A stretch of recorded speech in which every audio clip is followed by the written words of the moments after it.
Trump supporters love to give Trump credit for telling it like it is, but Rick Tyler of Tennessee, running for the 3rd Congressional District, he's actually telling it like it is from his bigoted point of view. He doesn't cloak it, hide it a little bit on his hats like Donald Trump does. No, he runs things like this: "Make America white again." That's, of course, what Donald Trump has been trying to appeal to this entire time. Whether Donald Trump actually hates or fears black people or Mexican people or whatever sorts of minorities you want, that's an open question. At this point, I don't really care because his actions are more important than his actual thoughts. But this is definitely, in his supporters, what Trump has been trying to appeal to. And Rick Tyler, he's not cutting corners. He's not fucking around. He's like, yeah, I'm a fucking bigot. I'm a racist. I think there are a lot of fucking bigots around here.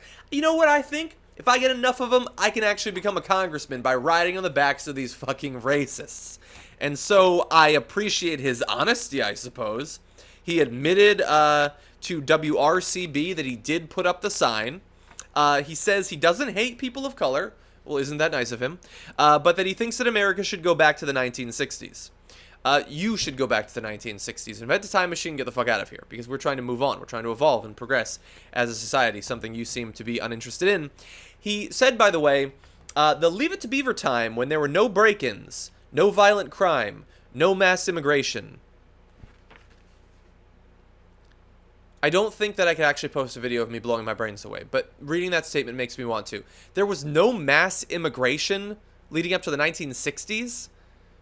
We've had waves of mass immigration. How the fuck did your family get here originally, Rick Tyler?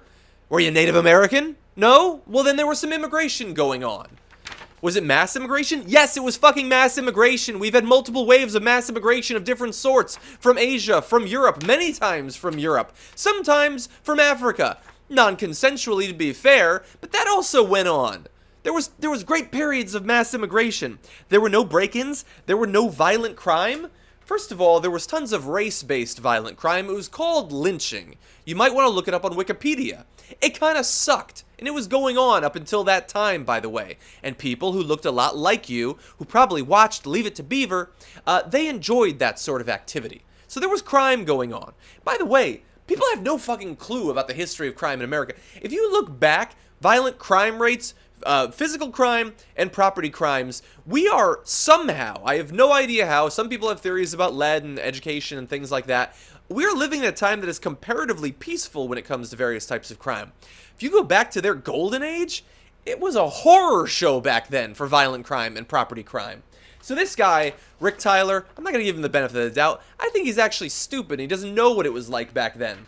But whether he knows it or not, he is appealing to a fantasy time that didn't actually exist. It would be like me saying, make America Middle-earth again. Let's go back to the Shire, where yes, people would occasionally give you the stink eye over a fence, but there wasn't a lot of crime. It doesn't matter what I think about the Shire, because the Shire is fucking fictional, and your 1960s is fucking fictional too. It never existed. The only thing that was actually true of that time that you do seem to want to go back to is out-and-out hostile racism against black people, against various minorities. You seem to be ready to embrace that again. But thankfully, that's the one thing that you're actually being honest about. And so, unfortunately, Trump is able to cloak a little bit of his massive bigotry in the fact that he doesn't too often use the language, although he slipped up with the Mexican judge. Rick Tyler is going to have a little bit harder time of it if the media gets a hold of this. I would love to see John Oliver talk to this dude. The Daily Show should sit down for one of their famous interviews.